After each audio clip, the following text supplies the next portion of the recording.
Buenos días, ministro. En calidad de que, o es el mismo derecho que tienen todas las EPS a través de lo que usted mencionó, que es créditos de tasa compensada, se le va a hacer este crédito a la EPS. Finalmente el gobierno termina dándole el salvavidas económico, financiero a la EPS Café Salud. Esa sería la primera pregunta. Y segundo,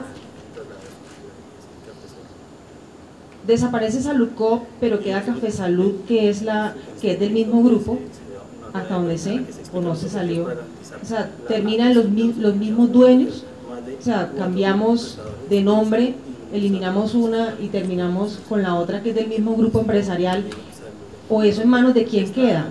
¿Eso es del señor Palacino en estos momentos?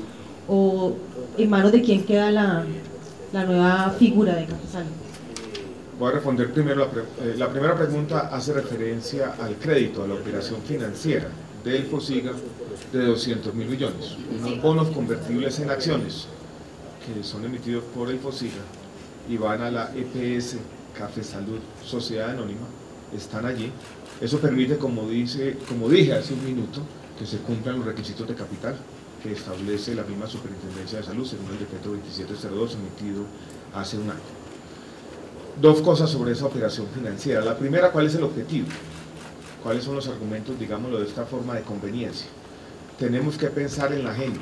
Hablamos de la EPS más grande del país, que tiene que tener las condiciones óptimas de operación. Los 200.000 millones van a ser girados de manera directa a los prestadores y esta operación es fundamental para que esta EPS funcione bien. Y necesitamos que esta EPS funcione bien porque nuestro objetivo preponderante en todo lo que hacemos es que a la gente la atiendan bien. Y esas son las razones de peso, de fondo, intrínsecas en lo que estamos haciendo. Segundo, hay consideraciones legales también. Hay dos resoluciones emitidas por este ministerio, ambas firmadas por mí, que definen todos los argumentos y la justificación legal de esa operación crediticia. La primera resolución es una resolución general que básicamente habilita al FOSIGA para realizar ese tipo de operaciones, y la segunda es la que permite esta operación particular y específica con la EPS Café Salud. Todo está justificado según la normatividad vigente. Objetivo preponderante, repito, atender a la gente, y todas las consideraciones legales están en esas dos resoluciones que expedimos en los últimos meses como preparación de esta operación. Nosotros trabajamos de manera ingente con varios banqueros de inversión, hicimos un análisis de proyección hacia adelante, y esas estimaciones financieras en las que trabajamos muchas horas y les dimos muchas vueltas, nos dan seguridad que hacia adelante existe un escenario probable para el repago completo de esos 200.000 millones de pesos al FOSIGA, esto es, al sistema de salud. Eso con respecto a la primera pregunta. La segunda es una pregunta sobre la propiedad de Café Salud, y yo creo que podemos decir lo siguiente. Aquí, EPS Saludcop era la holding de ese grupo económico. EPS Saludcop tiene patrimonio negativo, el grupo como un todo tiene patrimonio negativo. Al liquidar la holding, todos los activos del grupo, incluida Café Salud, están pasando a la EPS Saludcop en liquidación. ¿Quién es el dueño de Café Salud S.A.? EPS Saludcop en liquidación. Ese es uno de los activos que tiene el liquidador, que probablemente en algún tiempo será enajenado para poder pagar las deudas a los prestadores. Los antiguos dueños no están en esta película. Vuelvo y repito, el dueño de Café Salud S.A. de la nueva EPS es la liquidación de Saludcop. Cualquier propiedad que se tenía sobre esos activos se perdió con la liquidación. No sé, Norman, si quiere complementar. Claro. Ministro, buenos días. Luisa Celi, Redman Noticias. Quisiera Buenos saber días. qué va a pasar con los médicos, con las enfermeras, porque sabemos que Café Salud ya tiene su personal. ¿Qué va a pasar con ellos? Y por otro lado, también ya hay denuncias de algunas clínicas, de algunos puntos de Saludcop que no están atendiendo, con el argumento que ya pasó a otro administrador. Entonces, ¿cómo se va a solucionar ese tema? Si quiere, el doctor Norma Julio complementa, pero esa denuncia, yo vi una esta mañana, me parece que no tiene ningún sentido. La red de Saludcop, de esas clínicas blancas que ustedes ven en todo el país, hoy en día es la red de Café Salud. La persona que iba a sus citas a esa clínica de Salucop tiene que ir exactamente a la misma clínica. En ese caso no ha pasado absolutamente nada. Y eso me permite responder la primera pregunta, que es sobre los trabajadores. Los trabajadores hoy en día pertenecen a esa red, siguen trabajando con los mismos afiliados. Allí hay un tema que no vamos a resolver el día de hoy, al que no vamos a hacer referencia específica, y es la corporación IPS, que era el operador de las clínicas de Salucop, que también está intervenida por la Superintendencia de Salud. Sobre la corporación IPS no estamos tomando decisiones el día de hoy. Es un problema que abordaremos en su debido momento. Pero fundamental, para complementar la respuesta, todos los médicos, todas las enfermeras que hoy operan las clínicas, que hoy operan a cargo de Salucop, están en este momento igualmente contratadas y están atendiendo a la población que está pasando de Salucop a Café Salud. Aquí no hay ningún tipo de decisión sobre el personal asistencial que atiende a la población. Las clínicas están funcionando con la mayor normalidad posible, los centros de atención de especialistas en todo el país de la misma manera, las citas se están atendiendo probablemente, y esa es una tarea que empezamos desde el día de hoy. Vamos a hacer una estrategia muy agresiva de información a los usuarios.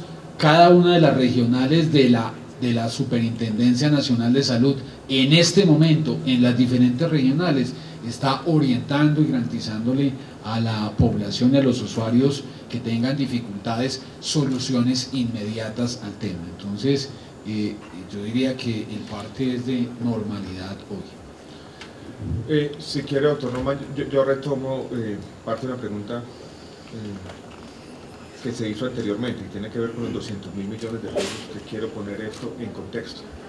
Dentro de los objetivos que planteamos en la operación, yo mencioné uno, que no estaba dentro de los tres que mencionábamos inicialmente, que era la gente, pago de las deudas de hospitales y clínicas, y los trabajadores. Estaba el de minimizar el uso de recursos públicos. Aquí no se están utilizando directamente recursos públicos, se está haciendo un crédito por 200.000 millones de pesos. Tenemos la EPS más grande del país, con más de 6 millones de afiliados, 1,2 billones de pesos en deudas. Nosotros en el fondo estamos actuando aquí de la manera más responsable, no poniendo en juego recursos públicos y tratando de resolver este problema con 200.000 millones de pesos de un crédito. Cualquier referencia que uno haga de problemas financieros similares, ustedes podrían hacer, por ejemplo, referencias a la crisis bancaria a finales de los años 90, donde se utilizaron de manera ingente recursos públicos. Entonces, nosotros siempre desde el comienzo hemos tenido ese como uno de los objetivos. La verdad, resolver un problema de esta magnitud con un crédito de 200.000 millones de pesos, si lo logramos, es casi un asalto. Ministro, buenos días, Ivonne Vargas de Caracol Radio. Mi pregunta Buenos días, Ivonne. Gracias. Desde ayer los usuarios están, digamos, preocupados por si hay suficiente red de Café Salud para atenderlos. Entonces, ministro, ¿nos podría decir si hay la suficiente red para trámites administrativos también, en dónde operaría Café Salud? Y bueno, esa es una muy buena pregunta, porque hay la siguiente confusión. Está diciendo Café Salud era una EPS más pequeña, con menos de 2 millones de afiliados, y de un momento a otro le llegan 4,5 millones. Entonces la gente va a decir, ¿cómo así que esta EPS tan chiquita va a empezar a atender 4 millones de afiliados, o más de 4 millones de afiliados de una sola buena vez? Ahí hay una confusión. Café Salud está heredando de manera inmediata toda la red de Salucop. Toda la red en la que atendían esos usuarios anteriormente, hoy en día, hoy es la red de Café Salud. Todos esos usuarios, los de Salucop, que pasan a Café Salud, no tienen por qué tener ningún temor. Vuelvo y repito, la red es la red que existía en Salucop, que voy a ser parte de la red de Café Salud. De ahí la importancia de hacer ese tránsito. Yo creo que esto nos sirve porque mucha gente está diciendo, bueno, ¿y por qué Café Salud? ¿Por qué no distribuyen a los usuarios en las otras EPS? No tendrían capacidad. ¿Por qué no una EPS por allá, otro vehículo por fuera del grupo empresarial? Porque ahí sí tendríamos el problema en trasladar de manera automática la red. Yo creo que esa pregunta nos da pie para entender por qué este fue el vehículo particular que elegimos para lidiar con la liquidación de la EPS. Y uno de los principales retos, ministro, es que sobre todo la red externa empiece ya a tener más confianza y a abrir nueva contratación para los usuarios de Café Salud. Un tema muy importante que se me quedaba en la primera parte, ministro, tiene que ver con la permanencia de los usuarios. Los usuarios, después de los 90 días pasado este proceso, podrán libremente, si así lo deciden, cambiarse de EPS y hacer uso de su libre elección, de su principio de libre elección. Yo creo que ese es también un mensaje claro e importante para los usuarios. Yo reitero ese mensaje. El Ministerio de Salud expidió un decreto hace aproximadamente un mes largo, que permite trasladar en bloque los 4,5 millones de afiliados de Saludcop a Café Salud.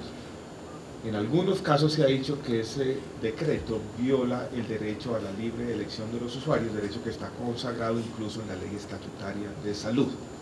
Lo que nosotros estamos diciendo, eso es simplemente un hecho transitorio, 90 días, y después de 90 días todos los usuarios podrán ejercer ese derecho a la libre elección. Creo que eso debe quedar muy claro también. Ministro, buenos días, estamos en directo para Cable Noticias. Quería preguntarle sobre el tema de la multa que puso la Contraloría en su tiempo a Saludcop. ¿Qué va a pasar con esa deuda? ¿Y qué va a pasar en general? ¿Qué va a pasar con esa deuda? Hagamos entonces una explicación de la siguiente manera. Se liquida la EPS Saludcop, empiezan a pasar cosas. Lo primero es se levantan los embargos de muchos de los activos. Usted puede empezar a movilizar esos activos. Y como lo dijo el señor superintendente, en un término cercano a los 6 meses, usted podrá empezar a pagar las deudas. Existe, como en todos estos casos de liquidaciones complejas, una prelación en esas deudas. Y usted comienza a pagar las deudas con los trabajadores, las deudas con el Estado, y después las deudas con los prestadores y los proveedores. En algún momento, usted tiene que empezar a cubrir otras deudas. La de la Contraloría está por debajo, en la prelación, en la priorización de las deudas con prestadores y proveedores. Se va a pagar allí hasta donde alcance. Alguien podría decir, bueno, no hubo plata para cubrir la sanción fiscal de la Contraloría General de la República. Ese es un tema que nosotros ya hemos hablado con el Contralor y yo quiero que conceptualmente entendamos esto, y esto es un aspecto tal vez importante y, si se quiere, complejo. El objetivo, o más bien lo que había detrás de la sanción fiscal, que hoy es 1,5 billones de pesos con intereses, era desviación de recursos. Usted desvió recursos del sistema, y al desviar recursos del sistema no le pagó a los proveedores. En el fondo, cuando usted le paga a los proveedores y a los prestadores, lo que está haciendo es retornar los recursos al sistema. Y de esa manera indirecta está cumpliendo con el juicio fiscal de la Contraloría. Quiero decir que de alguna manera aquí teníamos una especie de doble contabilidad, porque se decía la orden de restitución de liquidez de la superintendencia, el juicio fiscal de la Contraloría y las deudas con los prestadores. Los 3 elementos se originaban en el mismo hecho, que era la desviación de recursos. Esto es, al pagarle a los proveedores y prestadores, se está cumpliendo de manera indirecta con el juicio fiscal. Y en el fondo, el objetivo preponderante sigue siendo, vuelvo y repito, que la gente esté atendida y que las condiciones de operación de la EPS sean unas condiciones de operación razonables. Esta es una conversación que ya hemos tenido con el señor Contralor. Él conoce todos los aspectos de la operación. Buenos días a todos, señor ministro. Respeto los turnos. Ok. Lo primero, pues, o descartar o confirmar qué va a pasar con las clínicas de Saludcop, si se van a vender. Y 2, usted ha dicho que esos 200.000 millones de pesos no son recursos públicos. ¿De dónde sale el crédito? No, sí son recursos públicos. Lo que estoy diciendo es que no es una capitalización, es un crédito. O sea, no son recursos que se están poniendo allí. No quiero hacer más pedagogía de la cuenta, pero quiero hacer una diferenciación de operaciones similares en crisis financieras, en la crisis bancaria de finales de los 90, donde existían bancos cooperativos, por ejemplo, que se resolvió de una manera similar. ¿Qué hizo el Estado en su momento? Con capital, plata pública, se llevó a los bancos, se capitalizaron, se diluyeron los accionistas que existían y un tiempo después se vendieron los bancos. Esta operación es diferente porque no estamos capitalizando, estamos haciendo una operación de crédito, que es distinta a invertir de manera directa recursos públicos. Es una diferenciación, si se quiere, sutil pero importante. ¿Por qué? Porque en nuestros cálculos, esta plata, estos 200.000 millones que pertenecen a Alfosiga, son recursos públicos del Sistema General de Seguridad Social y Salud, se van a repagar. Ese es un punto importante.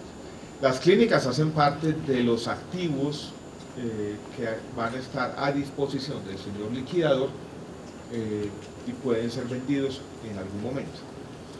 insisto en lo mismo, el objetivo preponderante es atender bien a la gente, no es vender las clínicas, ni hacer negocios, ni buscar aquí una rentabilidad distinta. Y esas clínicas son fundamentales para la atención de los afiliados a esta, ya lo dije, es la EPS más grande del país. Por ahora lo que nos interesa, más que vender las clínicas, es que se hagan en un tiempo, ojalá corto, las inversiones necesarias, porque en algunas de esas clínicas de la red propia hay una obsolescencia tecnológica, hay inversiones que se dejaron de hacer por mucho tiempo y que tienen que hacerse con la urgencia de vida. Gracias. Mucho gusto. Buenos días, ministro. Muy Soy buenos Lina días. Chávez para City TV y El Tiempo Televisión. Esta mañana estuvimos con algunos usuarios en la clínica de la 104 y había como algunas dudas. Por ejemplo, una señora nos decía, justamente esta semana yo estaba haciendo la diligencia para trasladarme de EPS, que era del Café Salud, y se quería ir a otra EPS que no está dentro de este grupo. Esta señora estaba en Café Salud. Esa señora estaba en Café Salud. No Ella le se pasa- quiere pasar a otra EPS que no es de ese grupo. La pregunta es, si no lo hace antes del 1 de diciembre, ¿tiene que esperarse los 90 días para poder hacer ese soldado? Es una buena pregunta porque es un caso raro, no hace parte de las personas que se están trasladando en bloque de Salucop a Café Salud, y yo diría que a esta persona no le pasa absolutamente nada, o sea, que siga con esos trámites. Ella puede ejercer desde ya, no esperar los 90 días, su derecho a la libre elección. Tendría que hacerlo antes del 1 de diciembre. Yo creería que no, a esta señora no le pasó absolutamente nada, porque no hace parte de los afiliados a Salucop que están siendo trasladados en bloque de Café Salud. Entonces, para ella el tiempo no es tan... El trámite puede seguir sin No, el trámite puede seguir sin ningún traumatismo. A ella no le ha pasado absolutamente nada. Perfecto. Y la otra Que también pregunta- es un buen mensaje, porque estamos hablando de dos grupos de usuarios. Primero, los que se trasladan de Salucop a Café Salud, y segundo, quienes ya estaban en Café Salud. 1 millón de régimen contributivo, algo así como 600 o 700 millones de régimen subsidiado. A esos, a los que ya estaban en Café Salud, tampoco les ha pasado absolutamente nada. Perfecto. Y la otra pregunta es que, pues la preocupación de los usuarios es que en este momento, por ejemplo, están muy demoradas las citas con especialistas. En el momento que se hace este cambio, pues obviamente no se espera, como usted lo dijo, que de la noche a la mañana cambien las cosas, pero si va a seguir todo en ese momento, si todo sigue igual, ¿las citas van a seguir iguales de demoradas? No sé cómo- Es una buena pregunta. Yo creo que el objetivo de esto, y lo hablábamos ayer y lo hemos repetido y reiterado en nuestras reuniones una y otra vez, si las condiciones de atención, incluidos los tiempos de las citas con especialistas, incluidas las condiciones físicas de atención en algunas de las clínicas, no mejoran en un plazo prudencial, en cuestión de meses, vamos a estar en problemas. O sea, el objetivo de toda esta operación es que esas condiciones comiencen a mejorar. Ahora, no hay un antes y un después, como ya lo dije. Uno no puede decir que porque hicimos esto, ya mañana las citas que eran a 4 meses van a ser a 2 semanas. Sería imposible. Pero quiero insistir en ese mensaje. Sin hacer lo que estamos haciendo, hubiera sido imposible plantear siquiera una mejoría en las condiciones de atención. Muchas gracias.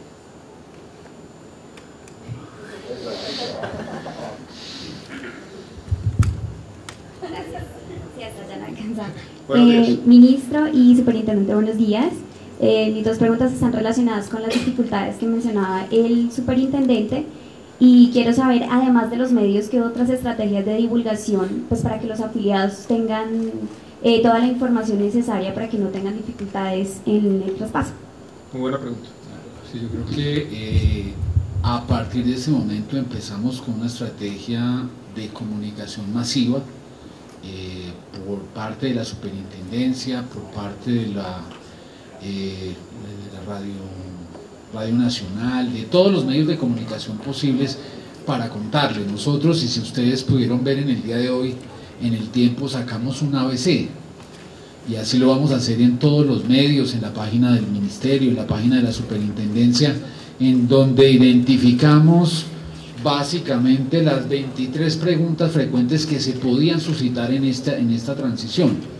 Ese, digamos, es un mecanismo que vamos a usar para el efecto, pero vuelvo y reitero, la superintendencia, tanto en Bogotá como en las diferentes regionales, en las 6 regionales que tenemos en este momento, estamos desplegando todo un proceso de capacitación, de estar abiertos a atender cualquiera de las dudas y las dificultades que se puedan presentar en ese proceso de transición.